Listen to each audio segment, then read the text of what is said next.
Hello friends, welcome back to my YouTube channel official मनीरा।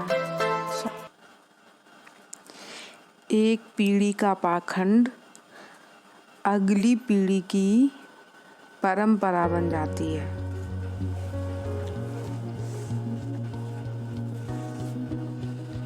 परंपरा कभी पुरानी नहीं होती।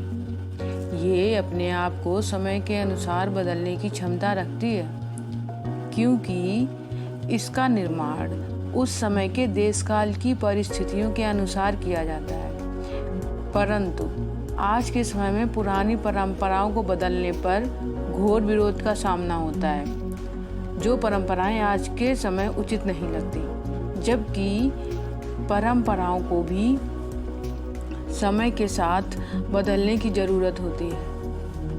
जो परंपराएं पुरानी हो चुकी हैं उनको ख़त्म करने की ज़रूरत होती है। दरअसल जो परंपरा समय के साथ तालमेल नहीं बैठा पाती, असल में वह रूढ़िवादी होती है, ना कि परंपरावादी।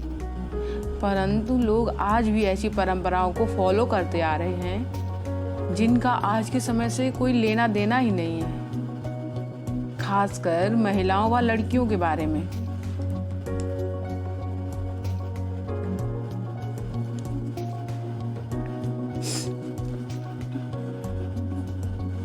जैसे यह धारणा कि स्त्रियां अधिक शारीरिक श्रम वाला कार्य नहीं कर सकती, इसलिए उनको शारीरिक श्रम वाले कार्य से वंचित रखा गया।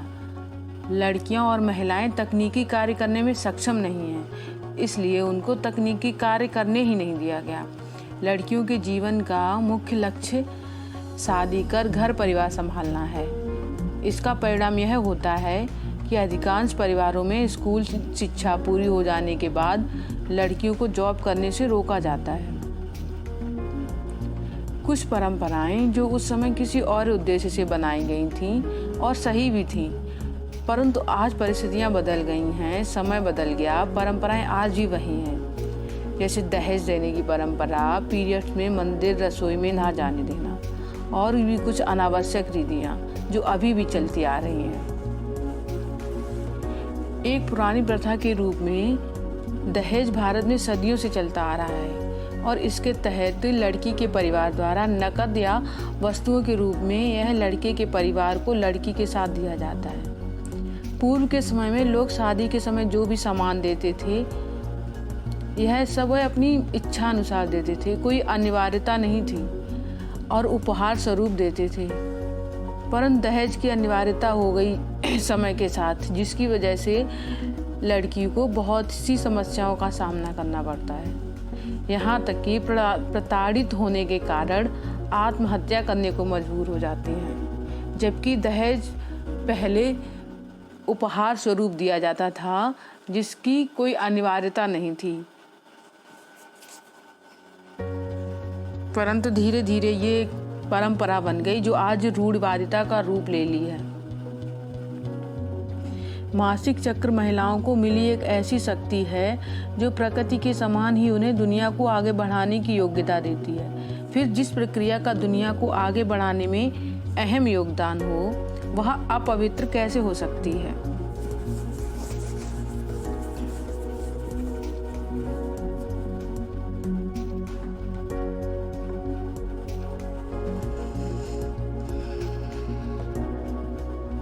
महिलाओं को पूजा न करने की और खाना न बनाने के पीछे शुरुआत के पीछे यह मानसिकता होना माना जाता है कि उन्हें उस दौरान दैनिक कार्यों से मुक्ति मिले, क्योंकि पीरियड्स के कारण होने वाले दर्द और हार्मोनल बदलाव से महिलाओं के शरीर में काफ़ी कमजोरी आ जाती है, जिस वजह से वह अपने कार्य में एकाग्रता के साथ नहीं कर पाती।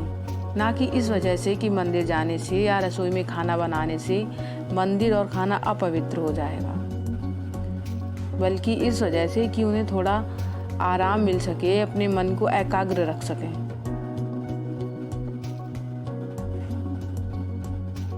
परंतु धीरे धीरे परंपरा यह बन गई कि लोग उसको अपवित्र मानने लगे।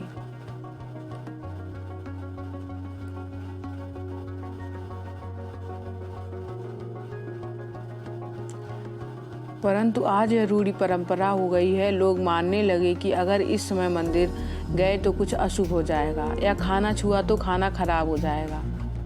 It's a natural process. इसका शुभ और अशुभ से कोई लेना देना नहीं होता है, इसलिए उनको मंदिर में जाने नहीं दिया जाता था।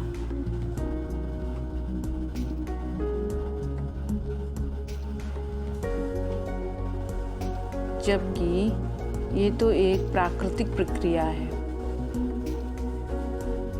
पुराने समय में धर्म में लोगों की बहुत आस्था थी।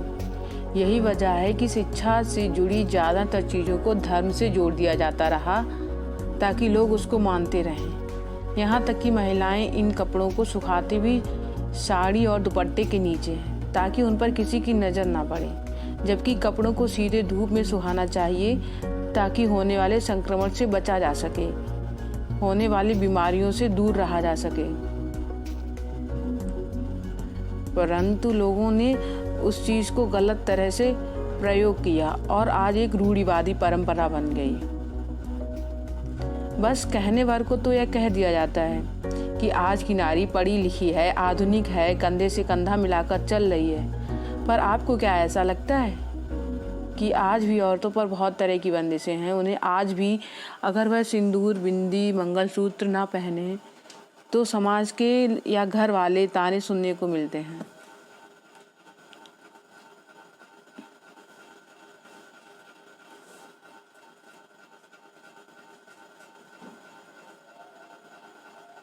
जबकि ऐसा ना करने पर किसी पर कोई भी प्रभाव नहीं पड़ता है।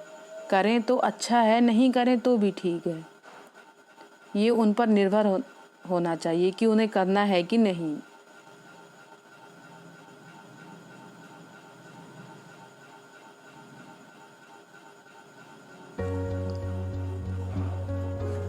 हम कितने भी मॉडर्न हो जाएं, पर ये सोच साथ ही चलेगी, क्योंकि मान्यता ही ऐसी बना ली है। कहने को पुरुष के साथ कंधे से कंधा मिलाकर चलते हैं, लेकिन बात रूढ़िवादी सोच की हो तो वो केवल स्त्रियों पर ही लागू होती है, ना कि पूरे समाज पर।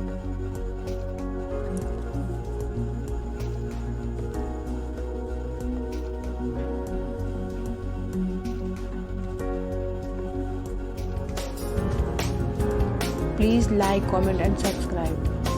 And do not forget to subscribe my channel. Thank you for watching this video. Official Manira.